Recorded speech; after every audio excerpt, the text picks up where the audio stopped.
मान्य सदस्य किन उठ्नुभयो? संख्या पुगेन हजुर, संख्या पुगेन भनेर संसदमा माइक दिनुस्। पनि संख्या पुगेको देखियो। त्यस्तो सम्माननीय सभामुख महोदय, समयको लागि धन्यवाद।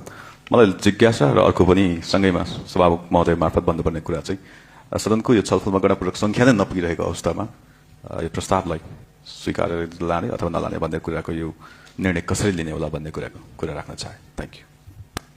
मान्य सदस्यहरू, नेपालको संविधानको धारा 94 बमोजिम कुनै पनि प्रश्न वा प्रस्ताव निर्णार्थ पेश गर्न प्रतिनिधि सभाको 1/4 सदस्य उपस्थित हुनुपर्नेमा यो प्रस्ताव निर्णार्थ पेश गर्न गणपूर्वक संख्या नपुग भएको भनी मान्य निष्कल राईले प्रश्न उठाउनु भएकोले 3 मिनेट घण्टी बजाई गणपूर्वक संख्या यकिन गर्न म सचिवालयलाई निर्देशन दिन्छु।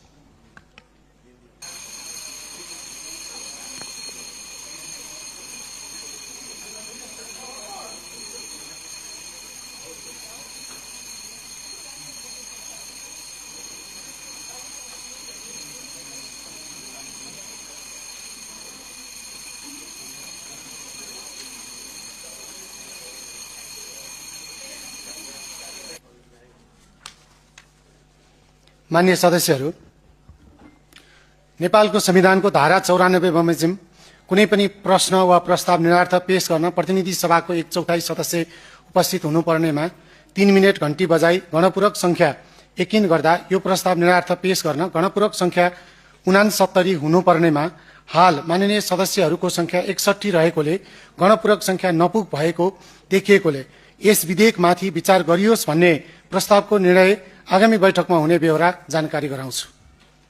मान्य सदस्यहरू, अब प्रतिनिधि सभाको अर्को बैठक मिति 2083 भदौ 1 गते सोमबार दिनको 1 बजे बस्ने गरी यो बैठक यहीँ स्थगित हुन्छ।